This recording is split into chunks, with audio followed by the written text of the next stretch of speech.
प्यारे बच्चों, आज हम लोग चुंबकीय क्वांटम संख्या मैग्नेटिक क्वांटम नंबर को जानेंगे। चलिए देखते हैं कि मैग्नेटिक क्वांटम नंबर यानी चुंबकीय क्वांटम संख्या क्या होता है। तो सबसे पहले यह जानें कि मैग्नेटिक क्वांटम संख्या को हम लोग स्मॉल m से इंडिकेट करते हैं। एनसीईआरटी की बुक में ML भी करके लिखा है, तो हम इससे भी यदि ये कहीं लिखा रहे तो हम जानेंगे कि चुंबकीय क्वांटम संख्या की बात करता है। यह होता क्या है? तो यह होता क्या है, इसको जानने से पहले यह जानेंगे कि चुंबकीय क्वांटम संख्या यानी मैग्नेटिक क्वांटम संख्या को सबसे पहले लैंडे नामक साइंटिस्ट थे जिन्होंने इसका आविष्कार किया था। यानी इसका आविष्कार किसने किया था? लैंडे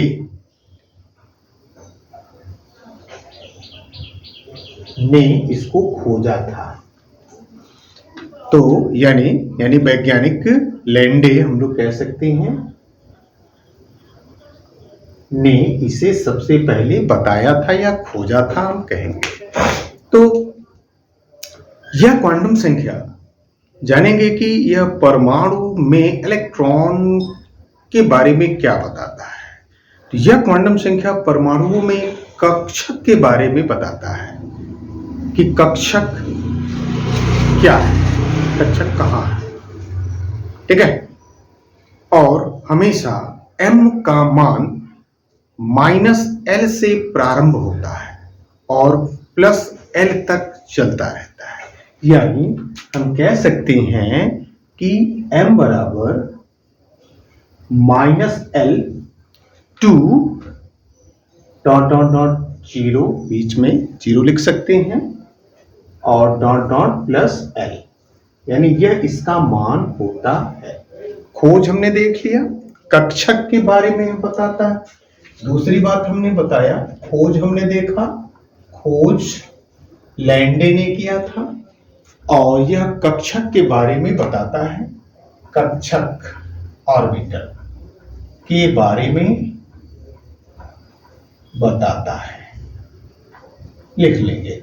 फिर दूसरी सबसे इंपॉर्टेंट बात कि m का मान हमने यहां बताया, ये लिख सकते हैं। m का मान -L से +L तक होता है।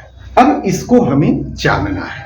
देखिए, यह इंपॉर्टेंट नहीं है कि इसे हम पूरा लिखें, यह इंपॉर्टेंट जरूर है कि इसे कैसे समझा जाए जिससे कि क्वेश्चन हम आसानी से कर सके। तो चलिए अब m के मान को देखते हैं। m -L से 0 और +L होता है, इसको कैसे जानेंगे, ठीक है। अब इसमें कुछ कंडीशन है, चलिए उस कंडीशन को देखते हैं। जैसे पहला कंडीशन मैंने A पॉइंट मान के देखा, यदि L बराबर 0 लिखा हो, 0 आ रहा हो, तो m का मान क्या होगा? तो m का मान क्या होगा, बराबर क्या होगा m का मान, ये फाइंड करना है।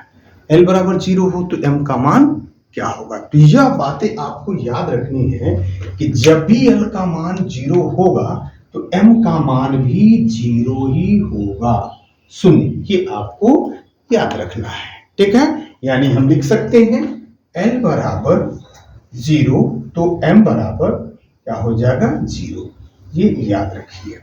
तो ये पहले पॉइंट में हमने देखा कि यदि L बराबर 0 तो m का मान क्या होगा। दूसरी बात, यदि L बराबर 1 हो, यदि L बराबर 1 तो m बराबर क्या होगा। तो जब L बराबर 1 होगा तो m का मान क्रमशः, ध्यान देंगे, जब 1 होगा तो -L से लेकर के 0 +L तक इसको हम लोग नोट करते हैं, यानी कि इसके आधार पर नोट करते हैं।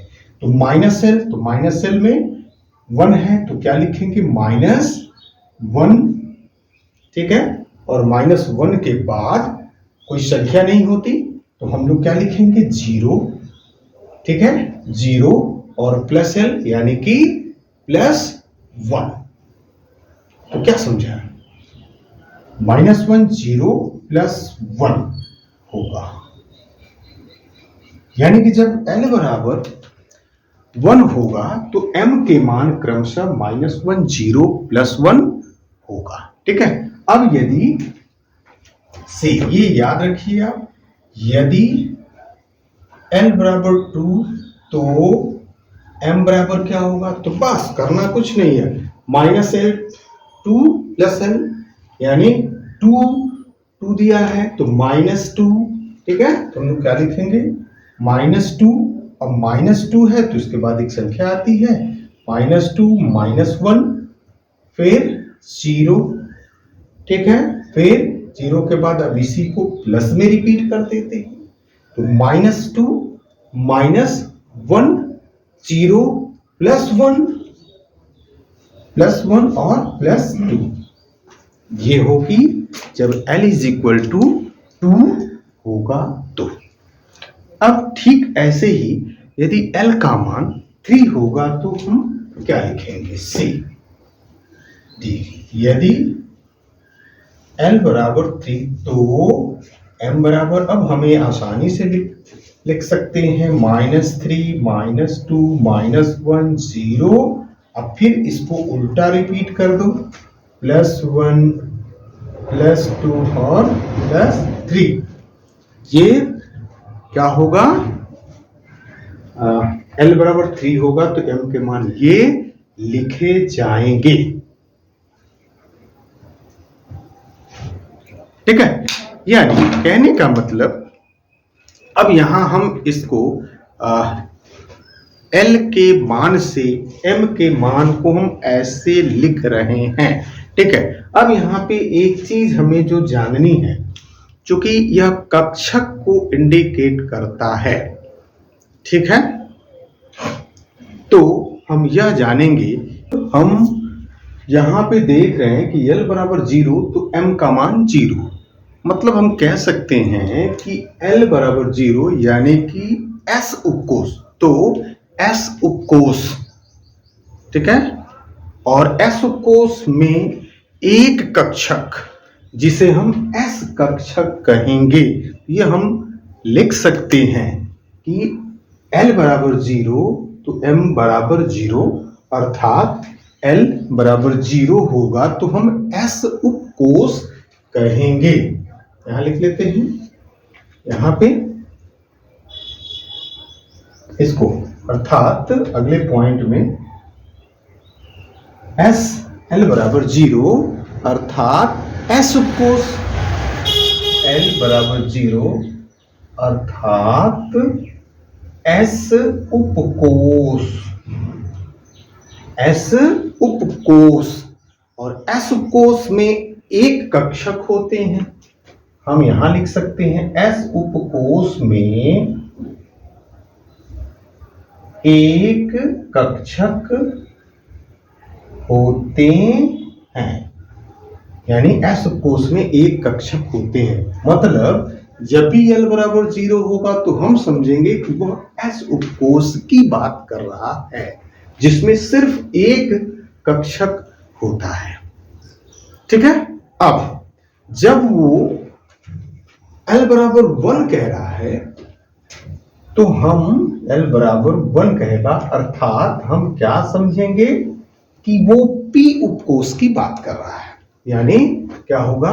p उपकोष, और p उपकोष में, ठीक है, p उपकोष में 3 कक्षक होते हैं, और p उपकोष में 3 p कक्षक होते हैं, 3 p कक्षक होते हैं। 3 कौन कौन सा? तो px, py और pz। फिर से, जब l बराबर 1 होगा तो p उपकोष होगा, और p उपकोष में 3 p कक्षक देखने को मिलते हैं। ठीक है, और ये जो मान हमने m के लिखा, -1 0 +1, अब देखिए इसको, अतः इनमें m के मान कैसे लिखते हैं? क्रमशः हम क्या करेंगे? 3 कक्षक तो ऐसे बना लेते हैं, 1 2 3। ठीक है, अब इसे बोलेंगे px, इसको बोलेंगे, इस कक्षक को px, इसको बोलेंगे py और इसको बोलेंगे pz। ये 3 कक्षक, ठीक है, ये 3 कक्षक। अब इसमें जो m के मान यहां पे हमने ले रखे हैं, क्या ले रखे हैं? -1 0 से +1, तो वो यहां पे नीचे इसके कह रहा है कि -l से 0 और +l लिखते हैं, यहां पे लिखा जाएगा -1 0 और +1, यानी px में जो वैल्यू होगी, जो भी होगा इलेक्ट्रॉन, वो -1 उसका m होगा, py में जो होगा वो 0 और ये +1, ऐसे हम लिखते हैं। ये m बराबर ये मान है। ठीक है, ठीक वैसे ही अब यहां पे l बराबर 2 है, तो l बराबर, इसको देखते हैं, l बराबर 2 अर्थात हम कह सकते हैं कौन सा? तो sp उपकोष, उपकोष। और जब भी डी उपकोष की बात होगी तो डी उपकोष में कुल 5 कक्षक होते हैं। डी में कुल कितने कक्षक? तो डी उपकोष में 5 डी कक्षक होते हैं, 5। अब ये 5 कौन कौन से होते हैं? तो dx, dxz, पांचों को लिख ले। लिखने से पहले चलो कक्षक बना के देखते हैं। तो 5 हम कक्षक बनाते हैं ऐसे, देखो 1 2 3 4, ठीक है। और कक्षक के नाम हम लिख देते हैं। तो होता है dxy, dxy ये पहले का नाम है, दूसरे का dxz बोलते हैं, dxz बोलते हैं, तीसरे को dz² बोलते हैं, dz² बोलेंगे, चौथे को हम लोग कहते हैं dyz, और पांचवे को बोलते हैं dx² - y², इसको dx² - dy²। ठीक है, तो इस तरह हमने क्या देखा, dx² और ये ऐसे -dx² y²। अर्थात हमने क्या देखा कि l बराबर 2 अर्थात d उपकोष होगा, और d उपकोष में 5 d कक्षक होते हैं, 1 2 3 4 5। पहले को dxy बोलेंगे, dxz, dz², dyz, dx² - y², ये है। ठीक है, अब इसमें m के मान यदि हमें रखने हो, m के मान, तो हम क्या रखते हैं? तो -2 -1 0 +1 +2, ऐसे हम लोग इसके मान को रखते हैं। देखो ये m के मान को ऐसे हम लोग इस कक्षक में रखते हैं, यानी कि dx में जो भी इलेक्ट्रॉन होगा उसके लिए m का मान -2, dxy में होगा तो -1, ऐसे हम लोग इसको पढ़ते हैं। ठीक, जैसे हम यहाँ पे कुल जानते हैं कि 4 उपकोष S P D F की हमने चर्चा किया। ठीक है, तो इसमें कक्षक की संख्या S में 1 होती है, इसमें 3 होती है, इसमें 5 होती है और इसमें 7 होती है। याद करने के लिए देख लीजिए, कक्षक इसमें 1 है, इसमें 3 है, इसमें 5 है और इसमें 7 होती है। तो यहां हम लोग नोट कर लेंगे कक्षक की संख्या, कक्षक की संख्या, और ये है उपकोष, उपकोष, ठीक है। अब ध्यान दीजिए, अब कक्षक यदि एक होगा तो इसके भीतर अधिकतम इलेक्ट्रॉन 2 रखे जाते हैं, ठीक है। अधिकतम इलेक्ट्रॉनों की संख्या इसमें कितनी होगी? 2 होगी। 3 में अधिकतम इलेक्ट्रॉन 6 होंगे, 5 में अधिकतम 10 होंगे, 7 में अधिकतम 14। तो यहां लिख लेंगे अधिकतम इलेक्ट्रॉन की संख्या, ठीक है। अब कोष हो गया और अधिकतम इलेक्ट्रॉन की संख्या। अब यहां पे एक चीज और समझ लें, अब यदि L का मान हमें जानना हो तो यहीं से देख लेते हैं। L का मान यदि हमें जानना हो, यहां लिख लेते हैं L का मान। तो L का मान F के लिए जो 7 में कक्षक की संख्या होती है तो इसका क्या होगा? L 7 कक्षक हैं, ठीक है। इसमें F के लिए L का मान क्या होगा? तो L बराबर हमेशा 3 होगा, ठीक है। और 5 के लिए क्या होगा? 5 के लिए L का मान क्या होगा? तो 5 के लिए 2 होगा, ठीक है। अब 3 के लिए क्या होगा? तो 3 के लिए L का मान 1 लिखा जाएगा, और S के लिए हमेशा L का मान हम 0 लिखेंगे। तो ये एक आप इस चार्ट के जरिए भी आप आसानी से समझ सकते हो कि 4 उपकोष SPTF में S उपकोष में सिर्फ एक कक्षक होता है जिसमें अधिकतम इलेक्ट्रॉन 2 रखे जा सकते हैं। P उपकोष में 3 कक्षक होता है जिसमें अधिकतम 6 इलेक्ट्रॉन रखे जा सकते हैं, ठीक है। D उपकोष में 5 कक्षक होता है जिसमें 10 इलेक्ट्रॉन रखे जा सकते हैं। ये आगे हम लोग समझेंगे कैसे रखे जाएंगे, कुछ नियम है उसको जानने के बाद।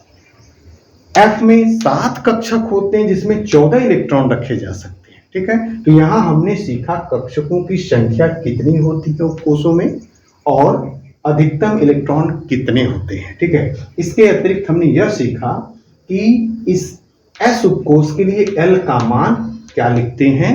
तो 0, ये गड़बड़ मत करिएगा, 0। और P के लिए क्या लिखते हैं? 1, D के लिए 2, F के लिए 3, L का मान लिखा जाता है। जैसे मान लीजिए कि हमने लिखा L बराबर 0।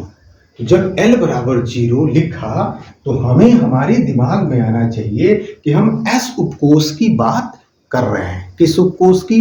S उपकोष की, ठीक है।